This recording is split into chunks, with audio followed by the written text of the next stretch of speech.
One commented to another that the sight made his whole body shake. While he could handle the monster's corrosive dark power, the pure, destructive force of the thunder was on a completely different level. Once the dust settled, Fang Yi casually gave a thumbs up to his friend, announcing that the threat was gone. Wang Liang rushed over, shouting with relief that Fang Yi had scared him to death. Overjoyed, Wang Liang playfully punched his friend on the shoulder, laughing that he never expected his old buddy to be so powerful. The mood then shifted as Wang Liang apologized, admitting he had suspected Fang Yi was a pioneer but had to follow orders. Fang Yi brushed it off, asking why his friend was being so formal after 3 years apart and telling him he understood. Their reunion was interrupted as Ji Ruoyan approached them. She formally thanked Fang Yi for his help, extending her hand as a sign of respect. With a slight smile, Fang Yi accepted her thanks. He shook her hand, replying that it was no trouble and that he had mainly acted to save his friend. She then formally introduced herself as Ji Ruoyan, the warden in charge of Forbidden Area 019. She explained that since he had saved the entire base, she needed to file a proper report and asked if he would be willing to leave his contact information. Fang Yi agreed without hesitation, while Wang Liang watched from the side, silently amazed at the strange experience of seeing his tough commanding officer act so respectfully toward his childhood friend.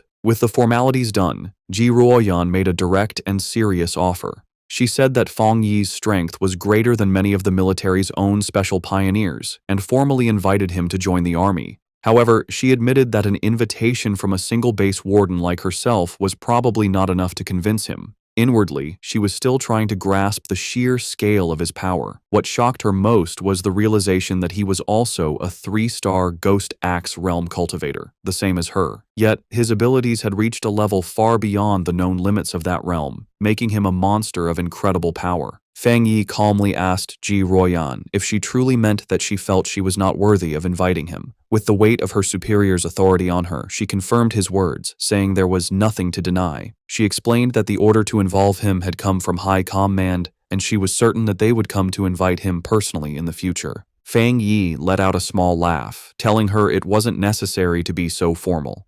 He placed a hand on his chest and explained that he genuinely respected all of them, knowing that not everyone had the courage to sacrifice themselves for others. He admitted that he had never seen soldiers in combat before, and what he had just seen had truly moved him. Touched by his sincerity, Ji Ruoyan could only offer a quiet thank you. He then made an offer of his own. He told her that if they ever ran into trouble in the future, they could call on him for help, just as they had always done for ordinary people like him in the past. However, he added one important condition. They could not interfere with his personal cultivation or restrict his freedom. His unexpected proposal left Ji Ruoyan momentarily stunned. With their business concluded, Fang Yi announced that it was getting late and he should be leaving. Ji Ruoyan agreed, saying that she and Wang Liang still had to get rid of the mutated creature's body and that she would arrange for someone to take him back. As he stood before the soldiers, Fang Yi finally understood the military's true purpose in this new era. He realized they stationed themselves in these dangerous, spiritually rich zones for 2 reasons: to use the energy for their own training, and more importantly, to act as a crucial line of defense between the ordinary world and the strange monsters that now threatened it. After he was gone, Ji Ruoyan turned to Wang Liang and said that his friend could no longer be described with a simple word, like impressive. She knew that what they had seen that day was just a small part of his true strength. The fact that a pioneer could reach such a high level of power so quickly showed that he had an amazing level of insight. She concluded that he was a rare mix of luck, courage, and raw ability, all the things needed for greatness. Seeing his commander's deep respect for his friend, Wang Liang eagerly suggested that if she felt she wasn't the right person to recruit him, she should let him, as his childhood friend, take on the job.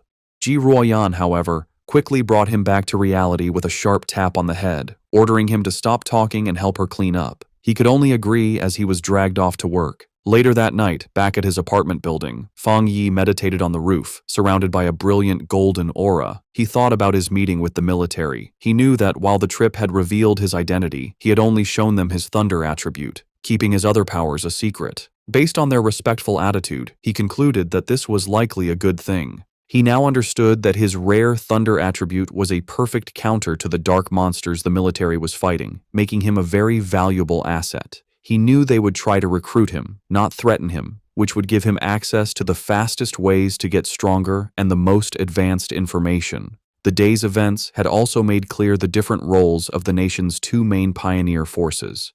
The military, represented by Ji Royan, were the Night Watchers, the hidden protectors of the nation. The Spiritual Energy Cultivation Association, with agents like Su Qingying, was in charge of handling the threats that slipped into the cities, protecting civilian life as much as possible. He understood the government's two-part strategy, using the forbidden zones to contain the biggest dangers while slowly releasing information to the public about the coming changes. This careful approach was buying valuable time, preventing society from collapsing into chaos. As he continued his meditation, a bright orb of golden energy pulsed in his core. He noted that despite absorbing the rich energy of the forbidden zone, he hadn't felt an immediate need to level up. However, the feeling quickly changed.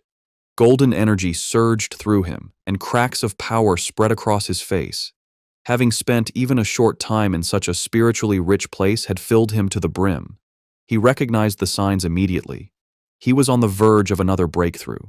Meanwhile, on the streets below, his cousin Lin Yi was walking home with groceries, wondering if he had returned yet. She thought that if he was home, she could have him try her cooking. Her casual thoughts were suddenly shattered when she looked up and saw a massive pillar of golden light erupting into the night sky from the direction of her apartment building. Her eyes widened in shock and alarm. A reflection of a flaming divine axe appeared in her eye as she recognized the powerful energy of a ghost axe realm advancement. But she immediately knew she was wrong.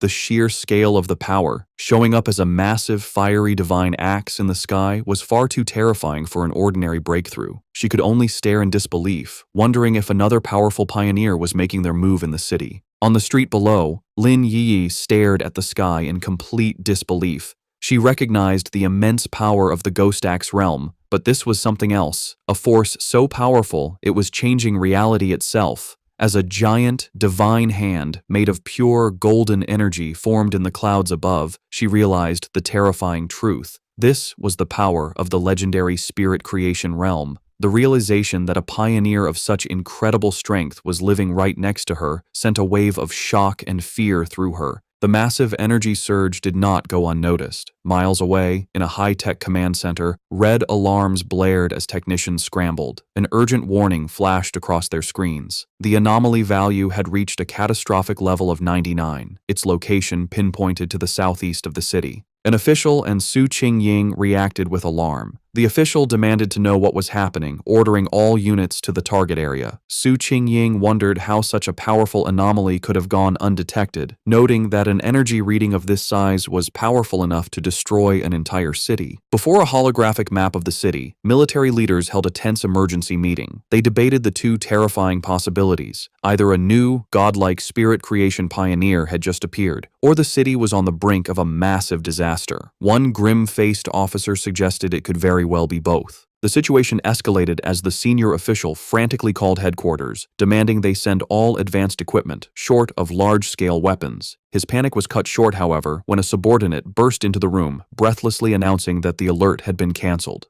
The anomaly had been identified not as a monster, but as a pioneer undergoing a promotion. Back on the rooftop, the blinding golden light faded as Fang Yi let out a quiet breath of relief. The breakthrough was complete.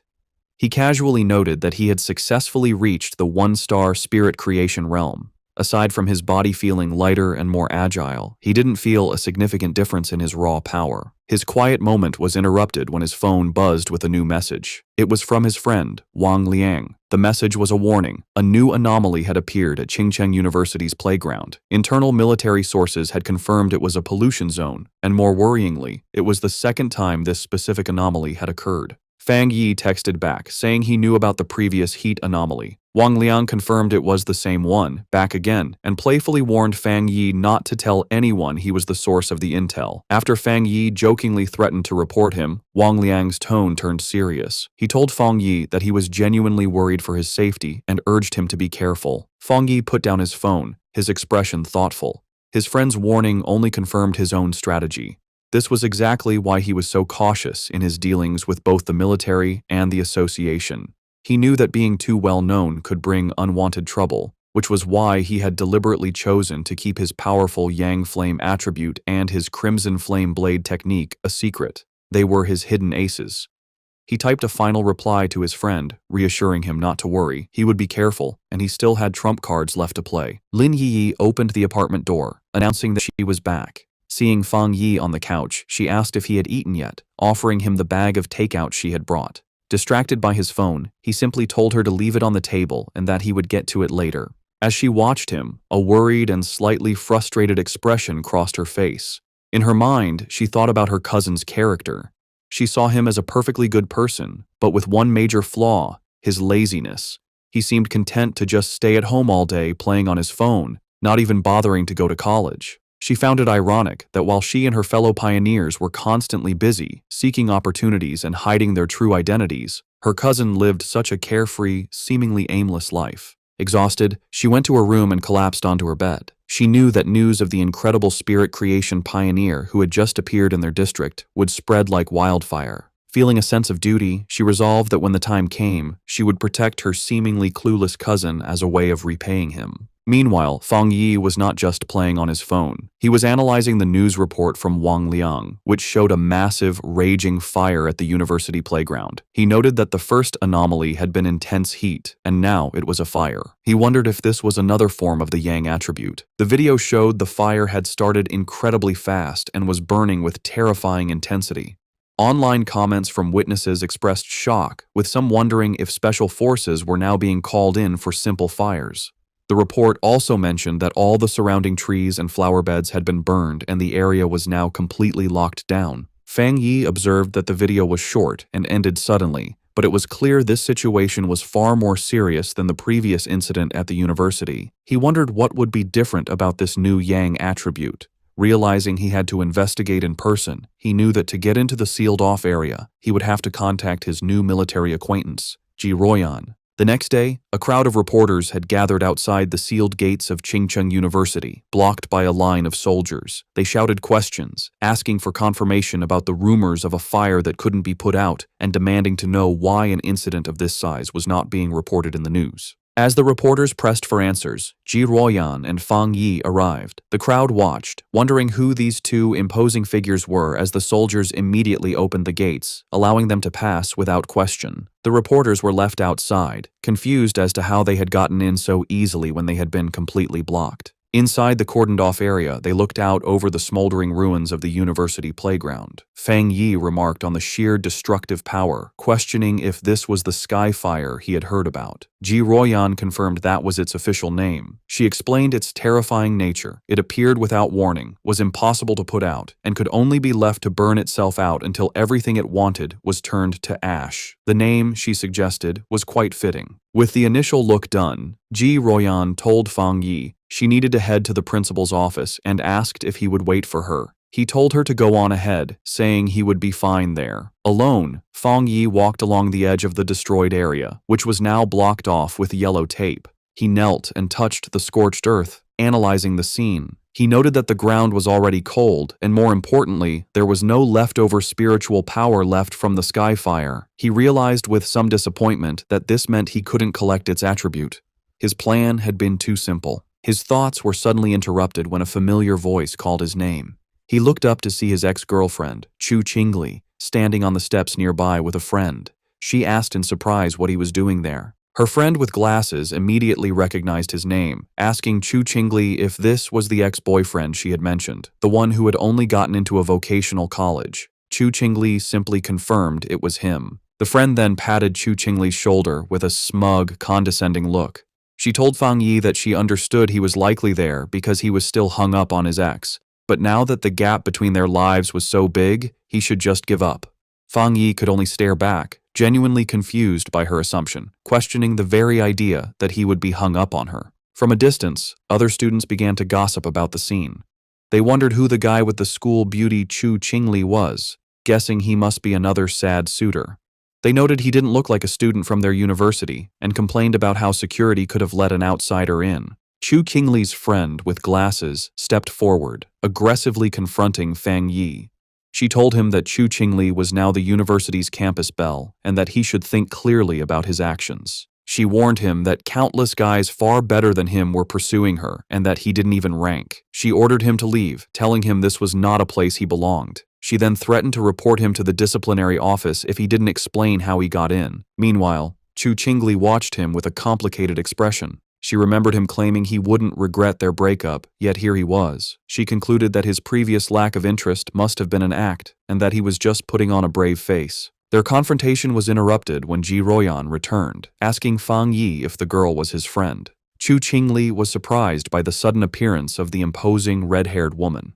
Fang Yi coolly dismissed the idea, clarifying that they were merely high school classmates and couldn't be considered friends. Ji Royan accepted his explanation, simply saying they were just classmates. Ji Royan then put on a pair of sunglasses, her already intimidating presence growing even stronger. Both Chu Qingli and her friend were visibly nervous by the woman's powerful aura, wondering who she was and how she could possibly know someone like Fang Yi. Ji Royan then turned to Fang Yi with an update. She explained that she had spoken with the principal, and the matter of the Skyfire was more complicated than they had thought. She told him that the principal was coming to take them to the fire's starting point, and since Fang Yi was now a special military consultant, his presence was required. Fang Yi agreed without any issue. Just then, a group of stern-looking officials in suits arrived, ordering everyone to scatter and announcing that the playground was to remain sealed off. Chu Qingli gasped in shock, recognizing the man leading the group as the university's principal. The other students were equally stunned. The principal was known to be an incredibly busy and hard-to-find figure, someone who was rarely seen on campus. They realized with awe that he had come personally to meet with Fang Yi and the mysterious red-haired woman. Chu Qingli's friend, however, completely misread the situation.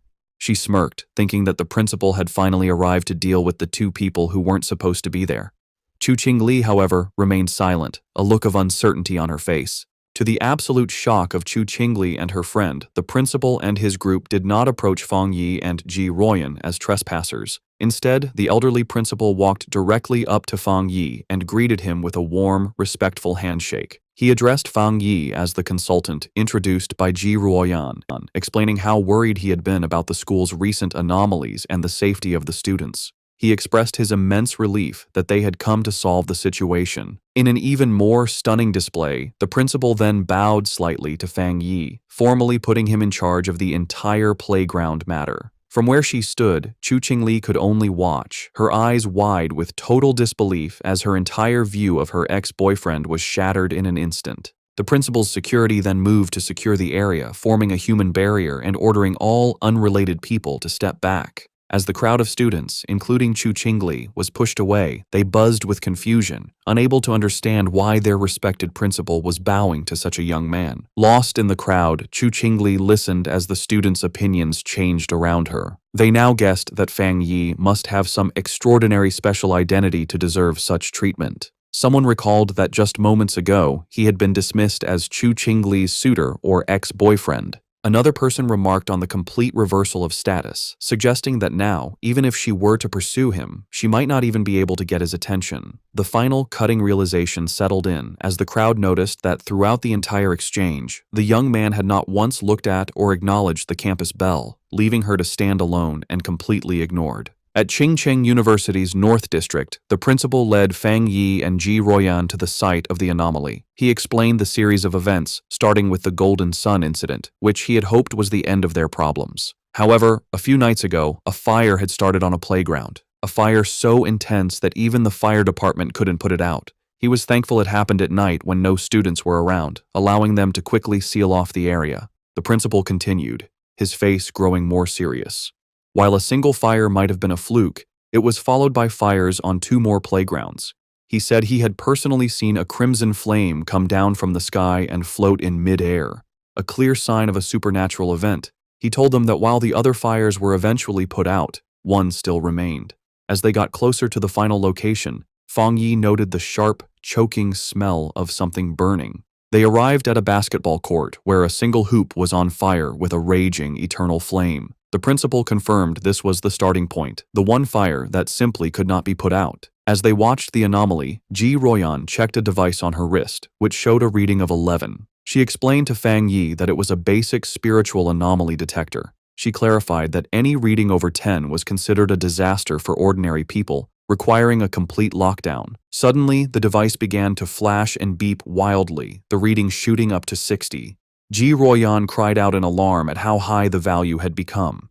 Panicked, she warned the principal that if the energy kept rising, it wouldn't just affect the university, but the entire city. She declared they needed to immediately send an elite squad of pioneers to contain the threat. Before they could act on the plan, however, Fang Yi took matters into his own hands. Without a word, he leaped over the chain-link fence, ignoring the no-entry sign and heading directly into the fire. He was instantly covered by the intense flames, as Ji Royan and the principal watched in shock. At that exact moment, the reading on Ji Royan's device jumped again, now showing an incredible 110. She shouted that the anomaly had just been upgraded to S level. The principal, panicked, asked what they were supposed to do now that Fang Yi was inside. Ji Royan could only stare into the fire, questioning his recklessness and muttering that even the strongest soldier from the Forbidden Zone wouldn't dare to enter such a dangerous area alone. Inside the fire, however, Fang Yi stood completely unharmed, his silhouette calm against the raging flames. He knew that just as his Yang attribute had protected him from the divine thunder, it could also shield him from this sky fire. But he quickly found a major problem. While his power was protecting him, it also stopped him from touching the source flame itself, which meant he couldn't activate his system's ability to create a new technique. Realizing his protective aura was both a help and a hindrance, Fang Yi knew he had to get to the source flame. He watched as the fire wrapped around the basketball hoop like a great fiery dragon, understanding that he needed to get to its heart. Without hesitation, he prepared to face the fire head-on as the fiery dragon lunged toward him with a ferocious roar. In an incredibly risky move, he deliberately turned off his Golden Sun protective aura, leaving himself completely vulnerable. The sky fire instantly rushed in, covering his body in a storm of raw, burning energy. He gritted his teeth against the searing pain as the flames burned him, but he forced his hand forward, determined to touch the anomaly's core. His gamble worked. The moment his hand touched the source, his system activated, confirming it had detected the strong fluctuation of the Skyfire attribute. Despite the pain, a determined grin spread across his face. He was amazed at the Skyfire's power, noting its will was even stronger than the Desolation attribute he had recently gotten. With fierce determination, he declared that he would absorb this power no matter the cost. The system began its final calculation, successfully compiling the new data. With a triumphant smirk, he knew he had succeeded. A new system window appeared, announcing his reward. He had obtained the Skyfire attribute technique, the 9 Dragons Skyfire Sealing Art, a power designed to eliminate evil and seal all demons. As he mastered the new ability, the once wild flames became extensions of his will, wrapping around his arm like a tame dragon. The system confirmed that the compiled technique was now unlocked and ready for immediate use. As he focused his will, he began the final process of extracting the Skyfire attribute itself, absorbing its essence directly into his being. His eyes began to glow with a burning red light as fiery markings appeared on his face, a physical sign of his new power. With his hands clasped in a seal and his eyes burning with red energy, he prepared to unleash his newfound ability, calling out the name of the 9 Dragons Skyfire Sealing Art. As Fang Yi unleashed his new power, massive, glowing red chains erupted from his back, lashing out into the fire. Outside the fence, Ji Royan and the principal watched in awe. Ji Royan immediately recognized the energy signature, identifying it as a sealing aura. She remembered seeing a high-level military pioneer seal a forbidden land once before. While their methods were different, the powerful sealing aura was unmistakably similar. With a single command to shrink, Fang Yi commanded the chains to pull back. They pulled inward with immense force, gathering all of the wild sky fire and squeezing it into a single, tightly bound orb of pure energy. Floating in the air, Fang Yi held the chained ball of fire, the sealing process now complete. The sealed orb of fire then gently floated back down towards the basketball hoop. Fang Yi landed gracefully and explained the situation to the principal and Ji Royan. He stated that he had temporarily sealed the Skyfire and told them not to unseal the playground or allow anyone near it for repairs. This, he explained, would at least stop the fire from spreading any further. The principal readily agreed, assuring him that the playground would remain sealed, adding that it wasn't a problem since the university had 7 or 8 others. Ji Royan, however, watched Fang Yi with a silent, intense look, her expression hard to read. The principal, very impressed, remarked on how humorous Fang Yi was and offered any further help he might need. Ji Royan, however, interrupted, telling the principal she needed to speak with Fang Yi about some things. The principal happily excused himself, leaving the two of them alone. Once he was gone, Ji Royan turned to Fang Yi, her tone direct and serious. She told him that he had been hiding his true depths very well. Fang Yi tried to play it off casually, saying that the Skyfire was indeed powerful and hard to deal with, but she saw right through his act. With a sharp look, she told him to stop pretending, making it clear that she wasn't talking about the fire, but about his own incredible talent and level of power. Ji Royan dropped her intense questioning, admitting that it was normal for pioneers to have secrets, especially for one as powerful as him. Fang Yi simply listened with a calm expression. Her tone then shifted, becoming more serious and sincere. She explained that although she had no right to ask anything of him, she hoped he would listen carefully. She painted a dark picture of a future world in chaos, a time of great change where the Xia nation would desperately need top-tier talents like him. She put his potential into clear perspective, telling him that once the spiritual energy fully revived, a person of his power would be as important as a modern-day nuclear weapon. Because of this, she warned, every major power, from the various military forbidden zones to the Spiritual Energy Association, would rush to recruit him. She told him to be prepared for high-level officials to personally give him invitations with incredibly generous offers. She admitted she had her own reasons for telling him this. If he were to join her military unit, it would be a great asset, and they would gain a powerful friend. Therefore, she advised him to start thinking about his options now, so he wouldn't be caught off guard when the time came. Fang Yi, however, was silent for a moment before asking a curious question. He asked why both she and Wang Liang seemed so hesitant to recruit him for their own forbidden zone, even acting as if they weren't worthy. Ji Royan explained that it was because of another legendary military region, a group so insanely powerful that she felt he would be far more interested in joining them instead. A small smirk appeared on Fang Yi's face as he confirmed if she meant a top-level unit. She confirmed that was the case, though she admitted she hadn't seen them much herself. She had heard they were extremely busy lately, so much so that even officers from other military regions were feeling the pressure of their activities. Changing the subject, she suggested they stop talking and go, as the principal had invited them to eat at the university cafeteria. As they walked, Fang Yi silently concluded that even the nation's most powerful forces were facing their own big troubles. His mind raced with the implications. Ji Royan's words meant that terrifying anomalies, with power far beyond the capabilities of current pioneers, had already begun to appear. He realized that the pioneers fighting these threats must include spirit creation realm cultivators like himself, and perhaps some who were even stronger. A new sense of urgency washed over him. He felt that the day of the full spiritual energy revival was fast approaching, and his preparations were still far from enough. His thoughts then shifted back to the immediate task at hand, how to best use the Skyfire attribute he had just collected. He analyzed its nature, an irregular, wild, and all-consuming flame that left nothing in its wake. He realized it would be the perfect weapon against anomalies that could reproduce or regenerate endlessly. Suddenly, an idea struck him. The wild and powerful nature of the Skyfire was a perfect match for his Crimson Flame Blade technique. He imagined enchanting his sword with this new power, realizing it would be an incredible enhancement to his fighting style. To test his new powers, Fang Yi heads to the back mountain, a place he often uses for training. When he arrives, he is surprised to find the path blocked by a large sign warning that the mountain is dangerous and entry is forbidden. He wonders who could have done this. He knows there haven't been any monsters in the area, and he doubts the military would have found his training spot so quickly. He concludes that the only group that would know his habits and do him such a favor would be the Spiritual Energy Cultivation Association. He realizes the association has gifted him this place as a private training ground, a way to win his favor. With a smile, he decides to accept their gesture. However, his thoughts are interrupted when his sharp senses detect an unwanted presence. He realizes an intruder has managed to sneak onto the mountain. Fang Yi senses a familiar aura, similar to the one he felt at the factory, though not as strong. Hidden among the trees, a monstrous, monkey-like creature with glowing red eyes watches him. Fang Yi notices the beast seems smart, as it hesitates and checks his strength instead of attacking blindly. With his sword already glowing with energy, he decides it's the perfect time for a show of power. A system window appears before him, asking if he wants to put the newly acquired Skyfire attribute into his Tang sword. The system describes Skyfire as a powerful light attribute, perfect for destroying evil.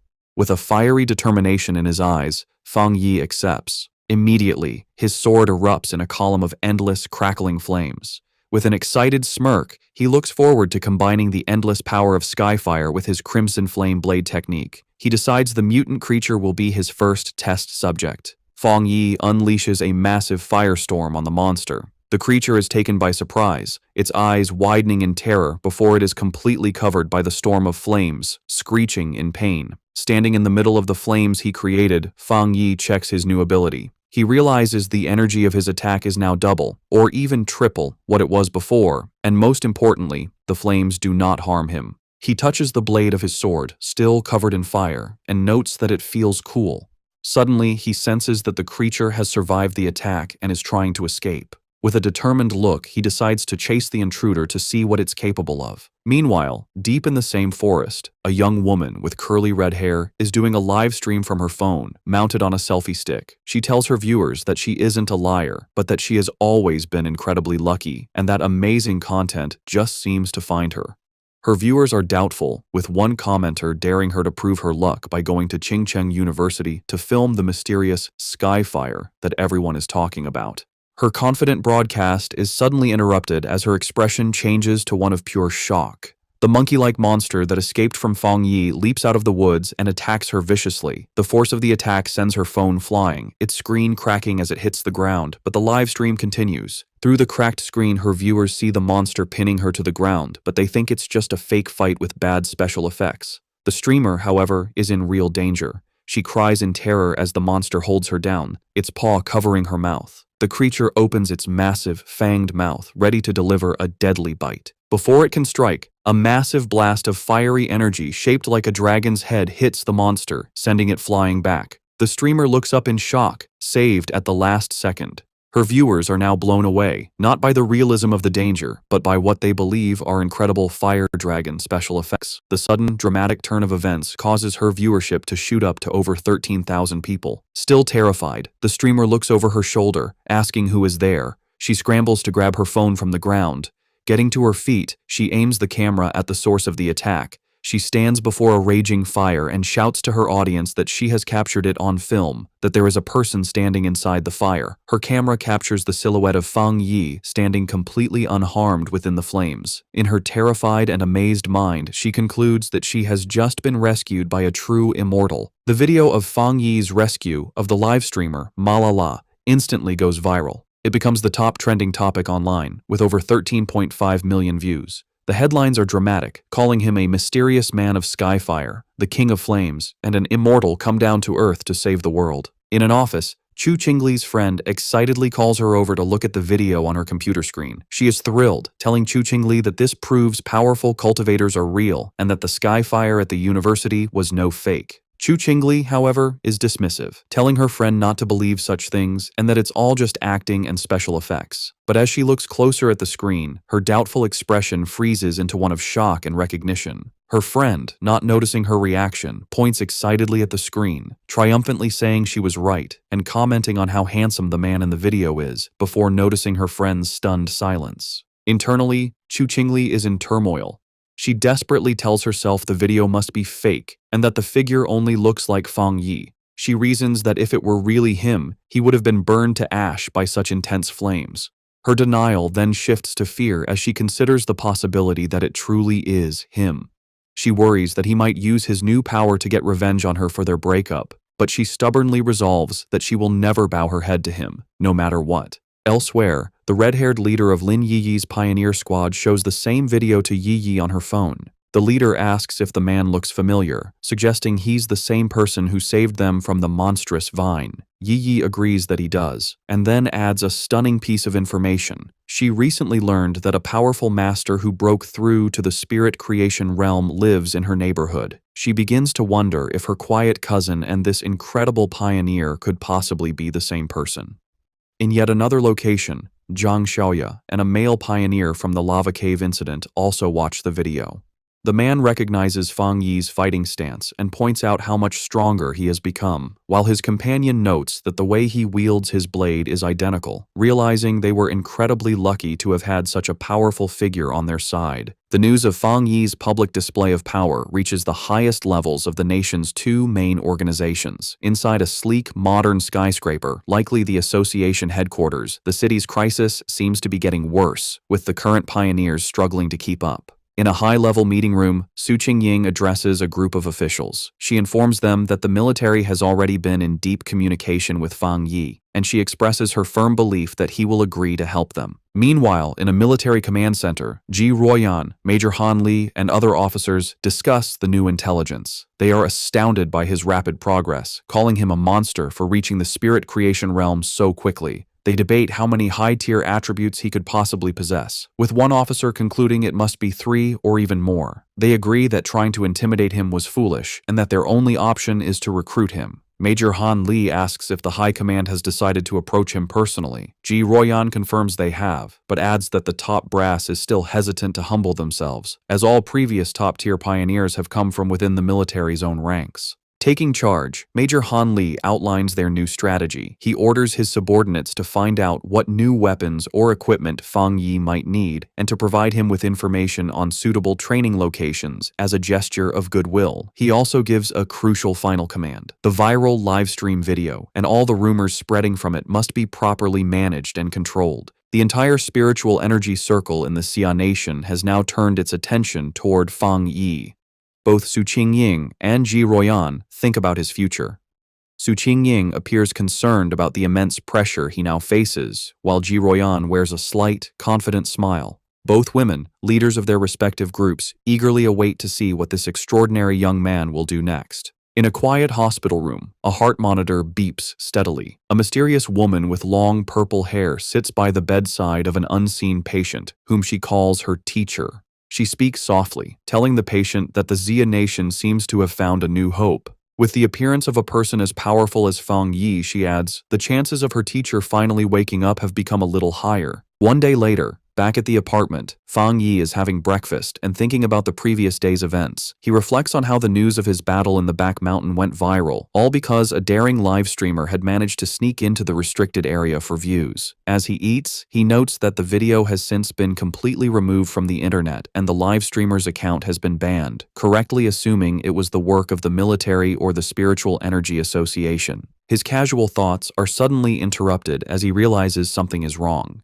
His cousin, Lin Yi, never came home the previous night and hasn't sent him any messages. He finds this very unusual, even if she was out on a mission. A feeling of unease grows as he tries to call her, but the call goes directly to an out-of-service message. Now genuinely worried, he knows something must be wrong and decides he has to go find her. Meanwhile, deep in a dark and misty forest, Lin Yi and the red-haired leader of her pioneer squad are lost and trapped.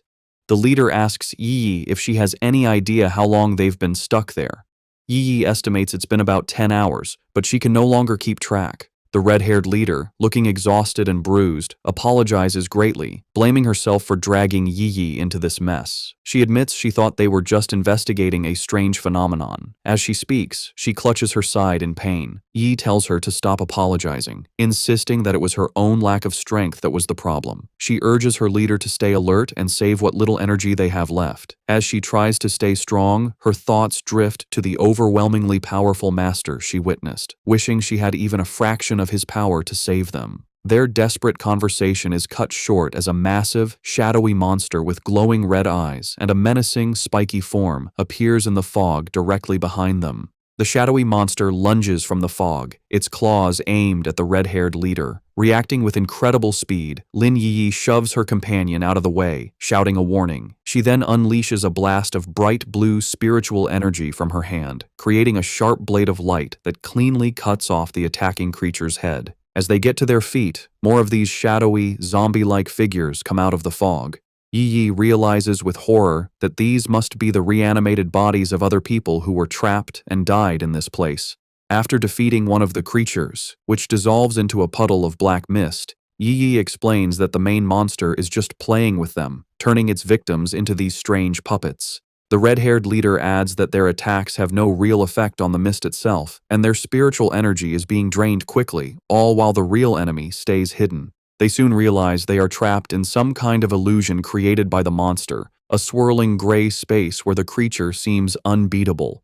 It is a waiting game. The monster is just letting them get tired. A bead of sweat rolls down the leader's face as the seriousness of their hopeless situation sinks in. Suddenly, the sky above them tears open to reveal a single, massive, blood-red eye staring down at them. The leader screams Yi's name in terror. The eye is a gross, pulsating ball of flesh that begins to bubble and multiply, splitting into numerous smaller, slimy eyeballs. Angry and desperate, the red-haired leader lashes out, furiously chopping at the flying eyeballs and destroying several of them in a frenzy.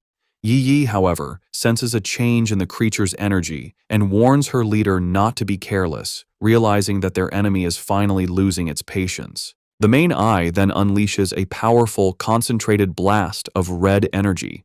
Yi manages to put up a crystal barrier just in time, but the force of the impact is huge. The barrier shatters, and Yi finds herself alone, surrounded by dozens of the glowing red eyes in the heavy darkness. She feels her hope fade, wondering if this is how she is going to die. Trapped in the monster's dark domain, Lin Yi is slowly being eaten by shadowy tendrils. She can no longer hear her leader's voice and realizes they have both been swallowed by the darkness. A wave of regret washes over her as she apologizes to herself for being overconfident, admitting she was wrong to think they could handle such a dangerous mission alone. As she accepts her fate, her mind wanders to the future she will never see, wondering what the world will be like after the full spiritual energy revival. With a final thought of despair, she laments that she will never see the magnificent era to come as she reaches out a hand, sinking into the abyss of glowing red eyes.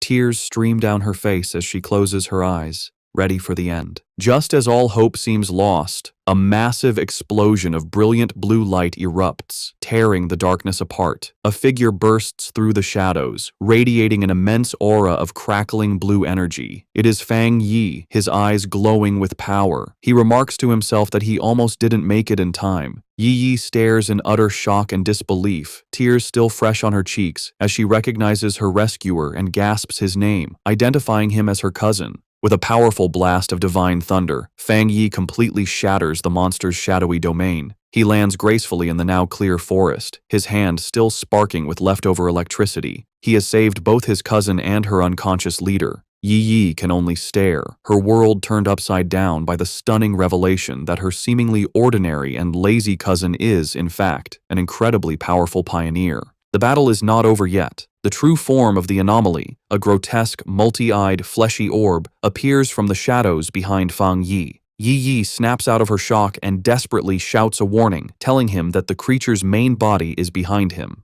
Fang Yi, however, is not worried. His hand ignites with the golden red energy of skyfire as a confident smirk spreads across his face. He sees this as the perfect opportunity to test the effect of his new power on a dark attribute creature. He leaps into action, unleashing his Crimson Flame Blade technique. The attack, now strengthened by the inextinguishable power of Skyfire, completely engulfs the monster in a raging fire. The creature lets out a final, agonizing shriek as it is burned by the divine flames. In the aftermath, the red-haired leader slowly regains consciousness. She finds herself and Yi sitting safely on the ground, surrounded by a protective circle of fire. Confused and terrified, she asks Yi if they have died and been dragged to hell along with the monster.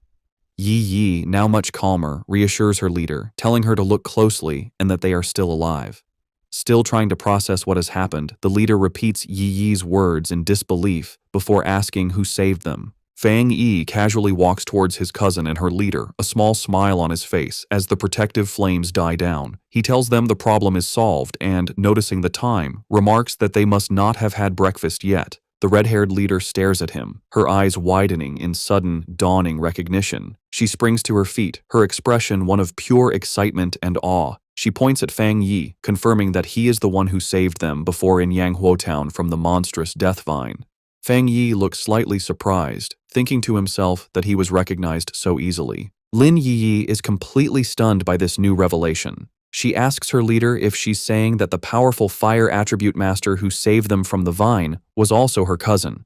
The leader turns to Yi, equally shocked by the connection, and asks how this supermaster could possibly be her cousin, reminding Yi that she had described him as a completely ordinary person. Fang Yi can only scratch the back of his head with an awkward smile. The leader, still buzzing with excitement, grabs Yi's shoulders. She reminds her that this is the same savior who defeated the Desolation Vine with a single, incredible slash. Yi's mind races, trying to connect the dots. She realizes her cousin is indeed the high-level fire user, but she is still confused, as she just witnessed him use an incredibly pure and powerful thunder attribute to destroy the monster's dark mist. Her thoughts spiral as she fully grasps the implications. The immense power of both his fire and thunder abilities means he is a super genius with dual high-grade attributes. Then, another, even more shocking realization hits her as she remembers the immense spiritual disturbance in her neighborhood, the one that signaled a breakthrough to the legendary spirit creation realm.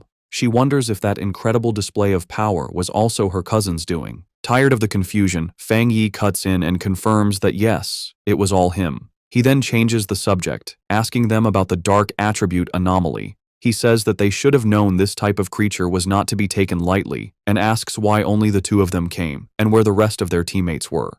The red-haired leader explains that their other teammates were unavailable. One was sick and grounded at home, while another was on a more difficult mission, clarifying that their squad doesn't always operate as a full unit. Yi then admits it was her own fault, confessing that she had become reckless after her recent breakthrough and wrongly believed she could handle the mission alone. Fang Yi listens, his expression thoughtful. He recalls the infighting he witnessed within their team before. He notes that the leader, who had been openly critical of her teammates, is now defending them to an outsider. He sees her loyalty, and he knows his smart cousin has likely sensed the team's instability as well. With his identity now revealed to two people he feels he can trust, he makes a proposition. He turns to his cousin and her friend and asks if they would like to form a team with him. Both women are stunned into silence for a moment before the red-haired leader erupts with joy. She clasps her hands together, overjoyed at the prospect of teaming up with such a powerful master and exclaiming that she is incredibly lucky to benefit from Yi's connection. Yi, however, is having a more profound realization. She understands that a pioneer as powerful as her cousin must have known her secret all along and had been quietly watching over her. The thought that on this difficult and lonely path of cultivation, she has a reliable and powerful family member helping her without asking for anything in return brings her an overwhelming sense of happiness and relief. A single tear of gratitude rolls down her cheek. Wiping it away, she flashes a bright, happy smile and a peace sign at her cousin, thanking him greatly and promising to make him 2 extra eggs for dinner. Just then, Yi's phone buzzes with a notification. She announces that Sister Jiaolan, the mysterious and powerful member of their pioneer group, has just posted a new mission. The message is an alert for a high-risk collection task in a place called the Extreme Dark Zone, which is explicitly stated to be related to the dark attribute. Jiaolan's message ends with a stern warning for everyone to think very carefully before signing up. Fang Yi asks if they know about this zone. Yi explains that it is a border area that is strictly forbidden by the Xia nation. The dark attribute energy there is so overwhelmingly powerful that most pioneers make it a point to avoid the area entirely. She adds that most of the strange anomalies that have been appearing in their city are actually energy leakages from this forbidden zone. Because of the extreme danger, even the government has been unable to explore it deeply, as past attempts have resulted in severe accidents. Intrigued, Fang Yi suggests they should give it a try and asks Yi to message Jiaolan for more specific details about the mission's content.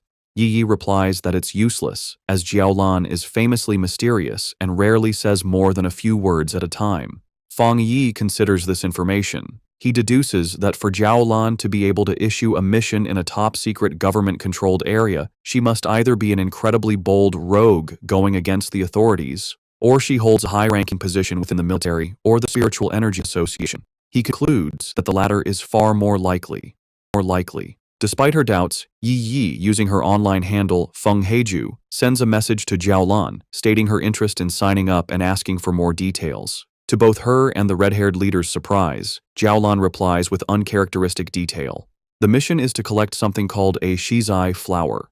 She warns that while the rewards for this mission are much higher than usual, all the dangers within the extreme dark zone are related to the dark attribute, and the risk level is far greater than anything they have encountered before. She explicitly advises all pioneers to form teams before attempting the mission. The two women are stunned by how thorough her response is, as it's completely out of character for her. A moment later, another, even more direct message from Jiaolan arrives. She warns that the mission could involve an S-level anomaly and that the death rate is extremely high, urging them to reconsider. Then, she adds a final, thinly veiled piece of advice. If you have a strong and reliable pioneer to team up with, it's not too late to sign up. Elsewhere, the mysterious purple-haired woman from the hospital, who is revealed to be Jiaolan, walks down a corridor flanked by guards. She looks at her phone and thinks to herself that she's done all she can. It is now up to that person to decide if they are willing to accept the challenge. Back in the park, Fang Yi smirks, having completely understood the subtext. He tells Yi Yi that Jiaolan's message isn't just a warning, it's a direct and personal invitation. He translates the hidden meaning, "I know who you are. I know a pioneer of your caliber would be interested, and I'm daring you to come." Fang Yi realizes with certainty that this entire mission posting was aimed directly at him. Looking out at a vision of the dark and desolate landscape of the extreme dark zone, he finds the prospect interesting and decides he will indeed be making a trip there. Lin Yi, using her online name Feng Heju, officially accepts the mission, telling Jiaolan that her team has 3 people. The scene changes to a hospital waiting area, where Jiaolan is walking with 2 female helpers. One of them is worried about the small size of the team that just signed up. Jiaolan, however, is calm and confident. She says that if he is a pioneer that the Xia nation can truly trust, he will come. The helper asks more, worrying about what will happen to the other pioneers if he doesn't show up. Jiaolan simply replies that if he doesn't come, then it means their fates were not meant to be. As they walk, a smirk appears on Jiaolan's lips. She asks her helpers if they really believe the purpose of a mission to collect the Shizai flower is to send powerful pioneers to their deaths. She explains that the true goal of this incredibly dangerous task is the exact opposite of what it seems. A vision reveals what the flower is. It blooms from a dark, evil pool, fed by the bodies and souls of fallen pioneers. Jiaolan says that getting this flower is a necessary step to strengthen the nation, as it is the only way to save even more pioneers in the long run.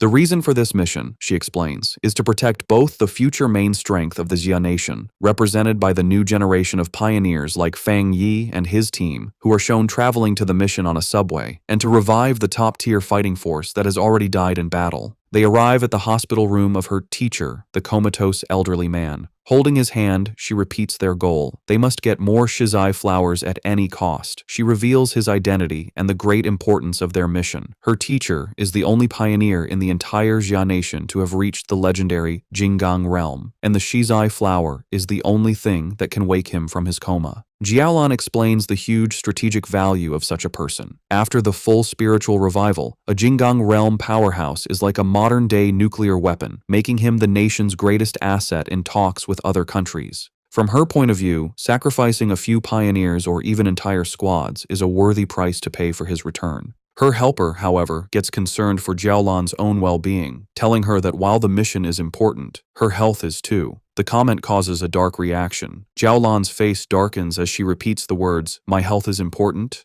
She suddenly explodes with rage and sadness, shouting that her life is indeed important, but only because it was a gift, paid for by the lives of her fallen comrades who died to save her. She clutches her head, hit with a sudden, intense pain, a physical sign of her trauma. After a moment, she calms down and apologizes for her outburst. One of her helpers asks if her headache is acting up again. Jiaolan dismisses their concern, saying it's not yet time for her medicine. A vision of her former happy team flashes in her mind, and she looks away with a sad, tired expression, murmuring that it's all in the past. The story flashes back to a traumatic memory from Jiaolan's past. In a dark, empty landscape, a voice screams for the sword-wielding squad to leave immediately. A younger Jiaolan kneels among the bodies of her fallen comrades as her dying captain tells her the mission to get the Shizai flower is now in her hands. As she trembles in despair, thinking of her teacher and her country, she realizes the extreme dark zone is a truly unforgiving place. She screams in protest, refusing to leave her captain. In his final moments, the captain places his hand on hers, transferring his spiritual energy to her. He tells her he hopes their powers will be of use to her and pleads with her to make it back alive. Back in the present, Jiaolan stands in the hospital, thinking about that tragic day. She reveals the bitter irony of her team's sacrifice. They gave her their power, but they didn't know that a Shizai flower is useless if it is touched by blood or not picked perfectly whole, meaning their mission failed even as they saved her life. Later, after a long journey, Fang Yi's new team arrives at the empty outskirts of the extreme dark zone.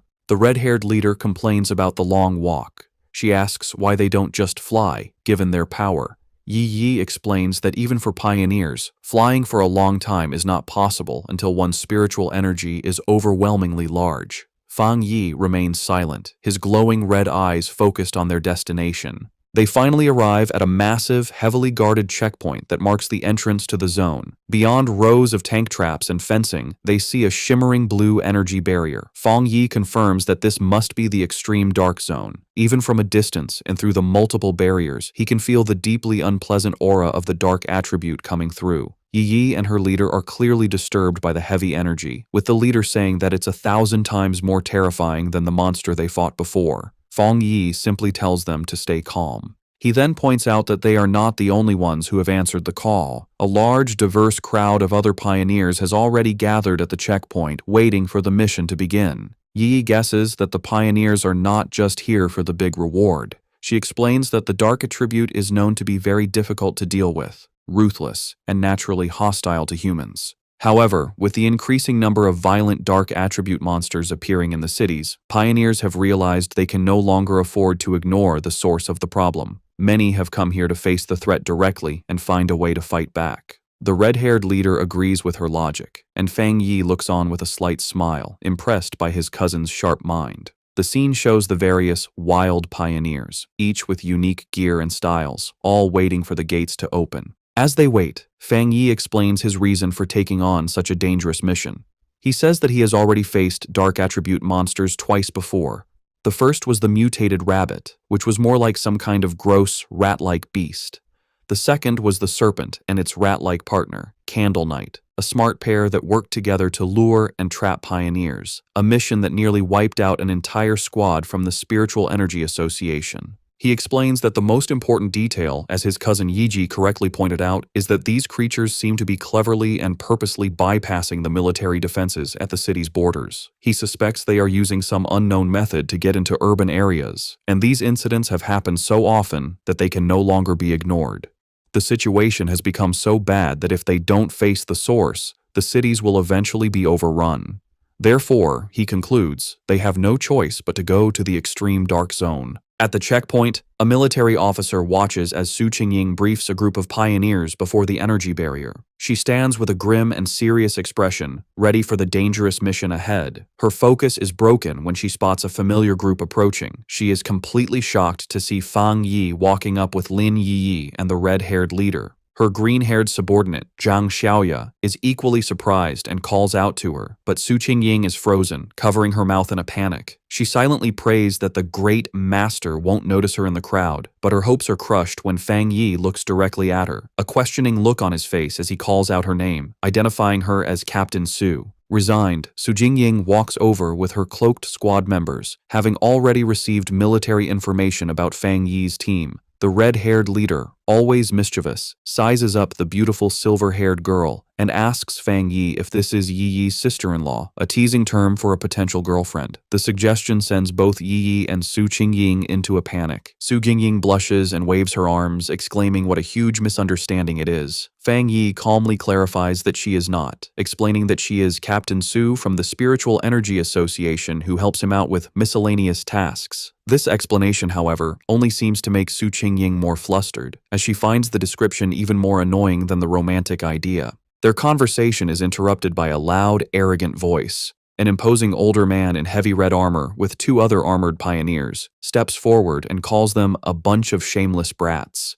He complains loudly that the new generation of pioneers is younger and more disrespectful, not even greeting their elders. He scolds them for talking casually in such a dangerous place. He finishes with a sarcastic comment, saying he hopes they can all rely on each other inside the extreme dark zone. The red-haired leader gets angry, but Yi Yi holds her back, trying to calm the situation. Fang Yi calmly steps between them, signaling for his teammate to calm down. Not intimidated, the red-haired leader points a finger at the arrogant man, telling him to mind his own business and warning him that it's anyone's guess who will be scared to death inside. The man's expression turns into an angry glare. Just then, the sound of an approaching vehicle breaks the tension. The man smirks, seeing that their car has arrived. A large armored transport with police lights pulls up, and its back doors open. The mysterious Jiaolan steps out, and her presence immediately gets the attention of every pioneer there. The crowd gasps, recognizing the infamous Sister Jiaolan. She walks forward with an air of authority, with her guards on either side as the pioneers murmur in awe, wondering who she is to deserve such a grand entrance.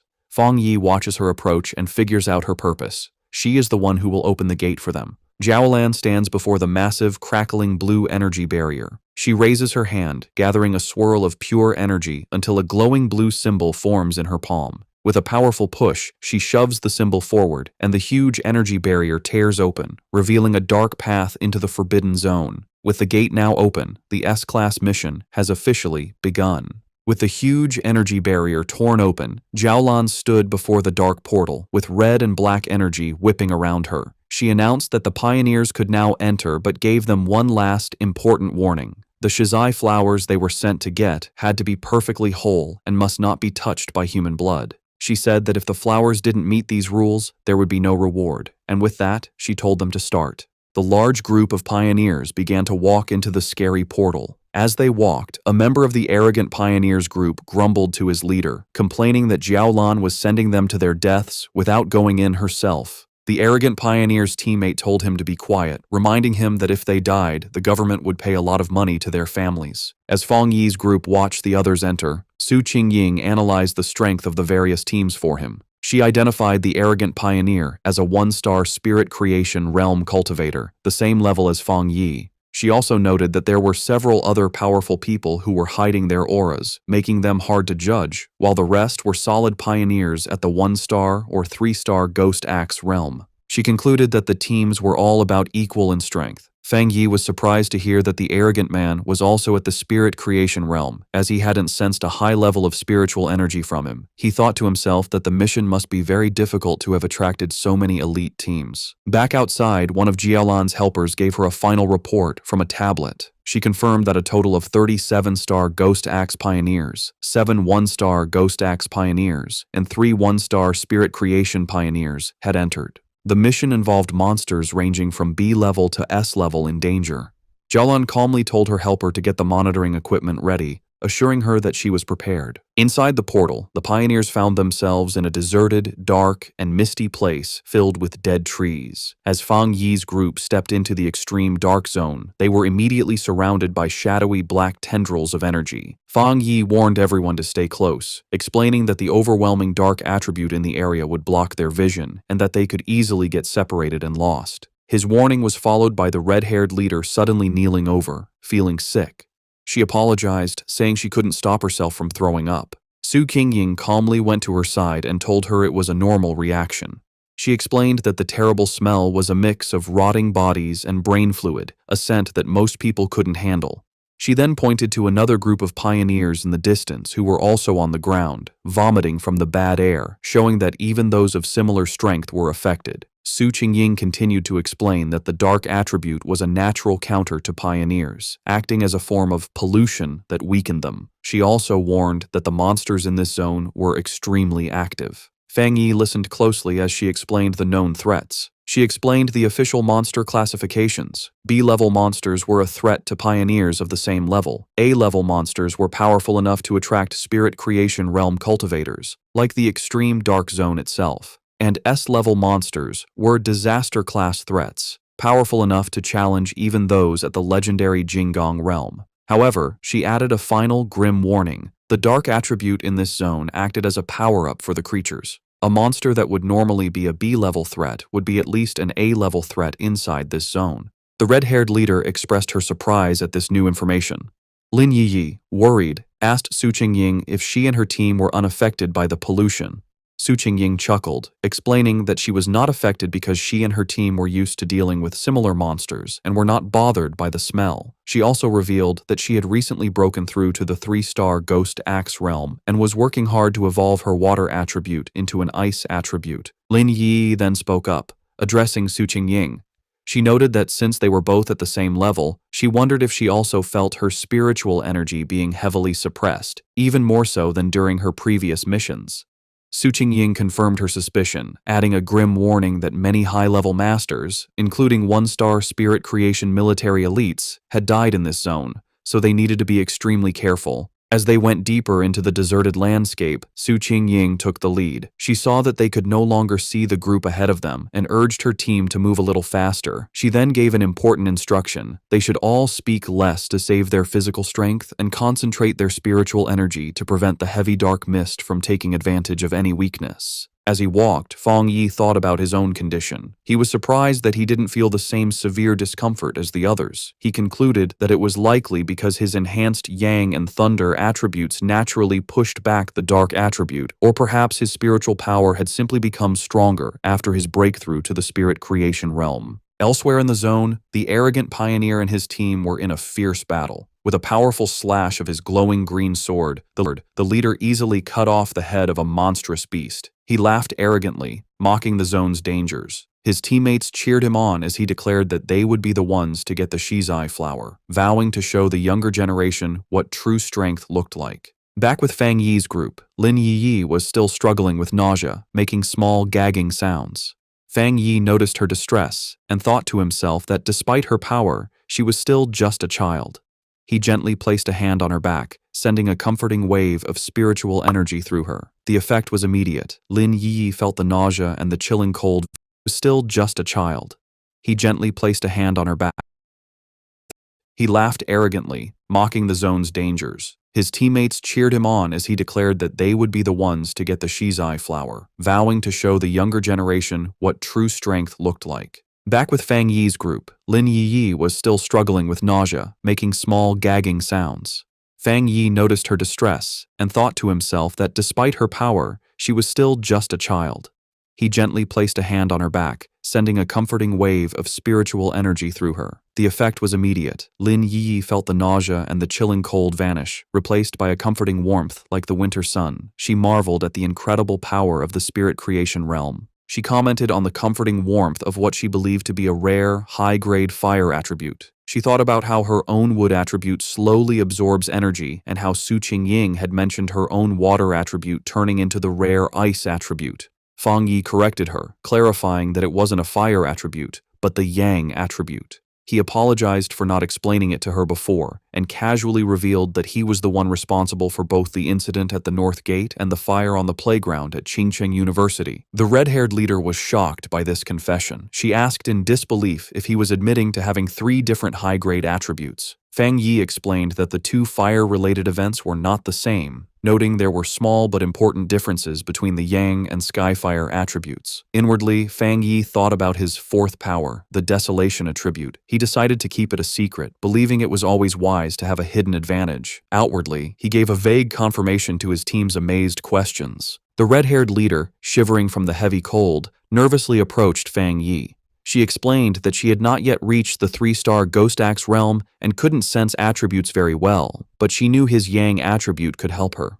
Promising to behave, she shyly asked if he could warm her up as well. Fang Yi agreed to warm her for the day and placed a hand on her shoulder, sending a comforting wave of energy through her that made her yelp in surprise. As she breathed out a visible puff of warm air, sighing in relief, Zhang Xiaoya and the other member of Su Qingying's squad looked on in confusion. Seeing how well it worked, Fang Yi kindly offered the same to Su Qingying's team. After a moment's hesitation, Su Qingying admitted that the warmth felt nice, and her 2 enthusiastic subordinates eagerly accepted the offer. With a series of quick pats, Fang Yi shared his protective yang energy with the 3 women, who all expressed their surprise and gratitude for the comforting warmth. Their brief moment of comfort was shattered by the sound of heavy, clawed footsteps crunching on the dead ground nearby. Fang Yi's expression instantly hardened as his senses picked up the threat, and he warned the group that a monster was approaching. Suddenly, a massive, shadowy wolf-like creature lunged from the mist. Su Qingying reacted instantly, leaping forward and creating a long blade of blue energy to stop the attack. The beast landed with a thud directly behind the terrified red-haired leader, causing Fang Yi to shout a warning to her. The monster, surrounded by a menacing purple and black aura, let out a furious roar and charged. Su Qingying identified it as a dangerous A-level monster. Declaring that she would handle it, she stepped forward and unleashed a powerful blast of sharp ice energy from her hand, which hit the creature directly. To their surprise, the monster vanished into nothingness upon impact. Su Qingying stood ready, an ice crystal forming in her hand, as Lin Yi wondered aloud if it had disappeared. However, Fang Yi saw the truth behind the attack. His sharp eyes pierced through the mist, revealing that the monster had been a distraction. The real threat was a massive horde of zombie-like figures with glowing red eyes, walking silently toward them. He shouted a desperate warning for everyone to watch their feet, but it was too late. The ground beneath them erupted in a mass of shadowy hands and tendrils, trapping the entire group as the zombie horde closed in from all sides. Surrounded by the grabbing zombie horde, Fang Yi calmly told his companions to get back as he drew his sword. His eyes lit up with a brilliant, fiery light, and he unleashed a massive, explosive wave of pure fire. The entire horde was instantly burned by the inferno, their shadowy forms dissolving into the flames as they shrieked in pain. Standing among the dying embers, Fang Yi casually twirled his sword, announcing that they were safe for the moment. He explained that despite the illusion of a large crowd, there had only been 2 monsters controlling the puppets. Su Qingying was shocked, realizing that the monsters in this zone had already evolved to the point where they could mimic human language. Fang Yi grimly suggested that it was likely because they had eaten many people and learned from their victims. The group was stunned by the power they had just seen. Su Qingying noted that the extreme dark zone was so dangerous that it had made even the weakest of these creatures into A-level threats, making them impossible for anyone below the spirit creation realm to fight head-on. In a separate location, the mysterious Jiao Lan watched the event unfold. She was impressed, realizing that Fang Yi had destroyed 2 A-level phantom beasts with a single strike. She admitted to herself that even she would have needed to fight them for several rounds to win. Understanding the new level of danger, Lin Yiyi declared that if what Su Qingying said was true, it was more important than ever for them to stick together. She warned that the monsters could disguise themselves and attack when they let their guard down, and she urged the red-haired leader to get up from the ground. The red-haired leader, however, was still shaken, not by the monsters, but by the overwhelming power of Fang Yi's attack. She complained about the terrifyingly heavy aura, which she found more suffocating than the zombies, feeling that even a slight touch from his flames would have killed her. Suddenly, a deep rumbling sound echoed through the deserted landscape. Lin Yi asked if the others could hear what sounded like ocean waves. The ground began to shake violently, causing the entire group to stumble and lose their balance. In the distance, they saw other pioneer teams fleeing in absolute terror. One man desperately shouted at his comrade to stop fighting and run, screaming that the approaching threat was pure evil and that they were seeing ghosts. Fang Yi, Su Qingying, and Lin Yiyi watched with grim expressions as the chaos unfolded. Before them, a massive, swirling vortex of pure dark energy, filled with countless monstrous forms and glowing red eyes, swept across the landscape, consuming everything in its path. The arrogant pioneer and his team were caught in the middle of the disaster, which was identified as the legendary Dark Tide. As the terrifying dark tide swept across the land, eating pioneers who screamed for help,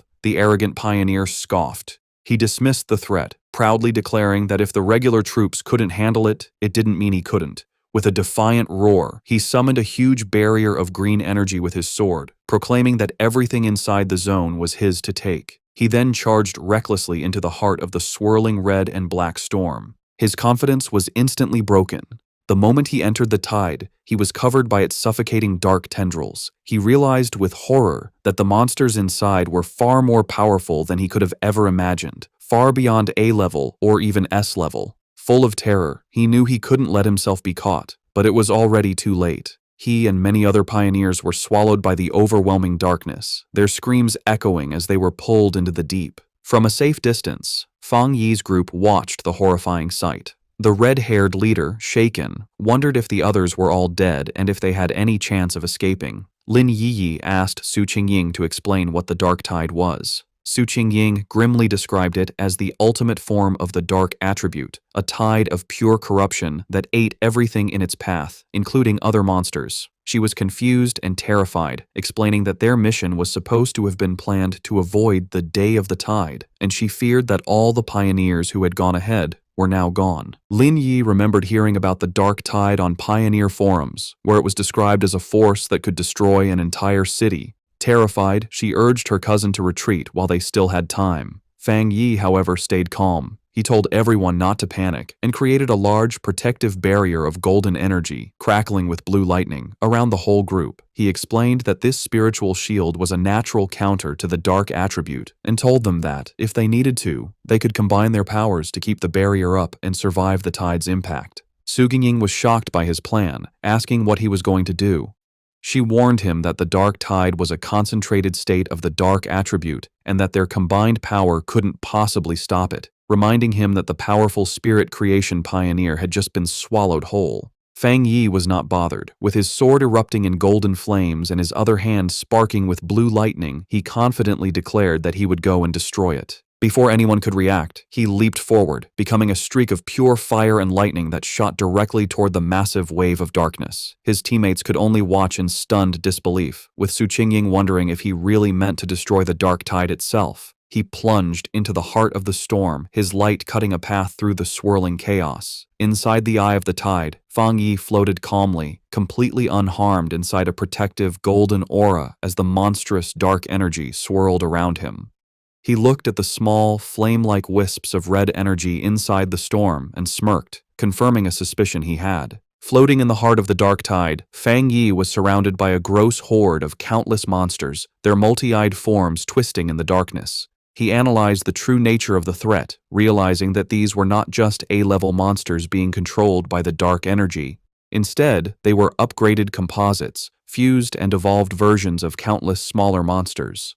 He understood that the tide was a living incubator, constantly evolving its creatures from B-level to A-level and then to S-level. The whole event, he concluded, was at least an SSS-level threat, which explained why it could so easily eat even powerful spirit creation realm pioneers. A monster lunged at Fang Yi. His eyes blazed with golden fire, and with a single powerful slash of his flaming sword, he unleashed his crimson flame blade technique, easily destroying the A-level composite beast. He thought about his incredible growth. The combination of his new spirit creation realm power and his skyfire-enhanced sword allowed him to instantly kill a creature that would have previously been a tough fight. As he scanned his surroundings, he noticed something familiar. It was the arrogant pioneer, still alive, but being consumed by the tide's dark energy. The man was still conscious, struggling against the corruption that was taking over him. Fang Yi saw that since the man was still responsive, his spiritual energy hadn't been completely drained. He figured that even if his spiritual foundation wasn't as solid as his own, being a true spirit creation realm pioneer gave him a small chance of survival. Deciding to act, Fang Yi gathered his divine thunder power. He unleashed a massive blast of purifying lightning, striking the dark mass that held the arrogant pioneer. The man was thrown clear of the tide, landing hard on the ground, unconscious but free from the corruption. Standing over his fallen rival with his sword still burning, Fang Yi noted that the man could be saved, but just barely. His victory didn't last long. The dark energy around him began to twist and come together, and the monsters he had just destroyed began to reform before his eyes. He watched as a massive, multi-eyed creature regenerated from the darkness, realizing with grim certainty that the tide could infinitely reproduce its minions. He wondered if this terrifying regenerative power was the special characteristic of monsters that were above S-level. Facing the endlessly regenerating horde, Fang Yi decided on a new, much riskier plan. With a confident smirk, he proposed to try something different. He deliberately dropped his protective spiritual energy aura, leaving himself completely exposed to the full, overwhelming power of the dark tide. The moment he was unprotected, his system activated, detecting the extreme dark attribute. However, it quickly reported a failure. The attribute's power was too special and could not be taken at this time. Fang Yi was disappointed but not entirely surprised. He realized that even after reaching the spirit creation realm, the dark attribute was still beyond his reach, confirming that it was fundamentally different and more complex than any other power he had faced. With his options running out, a determined smile appeared on his face. He concluded that since he could neither destroy the tide nor absorb its power, he would have to find another way to deal with it. As the monsters closed in again, he briefly regretted not bringing his little white flower, the desolation flower, knowing its life-draining power would have been a perfect counter. He wondered what other options he had left. Then, his eyes widened with a sudden realization. He knew he had a ready-made solution right in front of him. Outside the tide, the rest of the team watched from the safety of their golden barrier. The red-haired leader, still shaken, asked Su Qingying if she had ever seen such a situation before, but Su Qingying could only admit that she hadn't. Suddenly, the chaotic, swirling energy of the dark tide grew unnervingly still, pressing silently against their protective shield. The strange calm only increased the tension. Lin Yi was terrified, admitting that even when they faced the monstrous desolation vine, she hadn't felt so anxious. She was consumed with worry for her cousin, fearing the worst. Su Qingying tried to reassure her, pointing out that his protective barrier was still active, just flickering. She took Yi's hands, telling her they should focus their own spiritual energy to help strengthen the shield. She added with grim logic that if a pioneer as powerful as Fang Yi were to fall, their own fates would be sealed anyway. Su Xingying continued to boost their morale, reminding them that Fang Yi was a spirit creation realm cultivator who used several powerful attributes, and she suspected his true strength was even greater than they knew. She told them that it was not up to pioneers at their level to worry about rescuing someone so far beyond them. Her surprisingly humorous and confident words managed to calm Lin Yi, who thanked her. Su Xingying simply smiled, admitting that her own teammates often said she was too serious, and asked if Yi felt a little better. Their tense wait was shattered as a massive column of pure fire erupted from within the dark tide, pushing back the oppressive darkness. From the heart of the inferno, Fang Yi unleashed his ultimate technique, the 9 dragons, Skyfire's sealing art.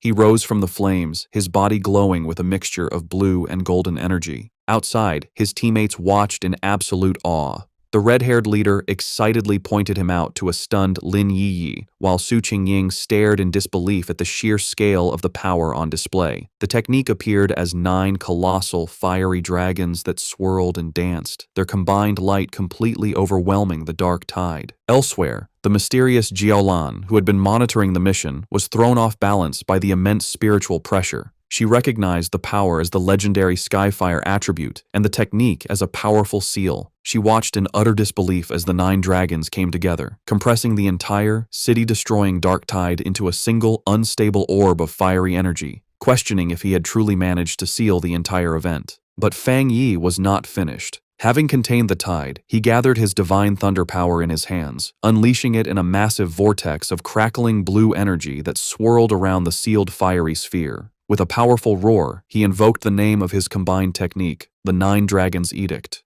The 2 immense powers of fire and thunder crashed together, creating a massive explosion that shook the very foundations of the extreme dark zone. With a final, decisive command to seal, Fang Yi brought his hands together, forcing the chaotic energy to collapse in on itself. The vortex of fire and lightning compressed into a smaller, more stable sphere, finally settling into a small, brightly glowing orb of perfectly contained, pulsating power.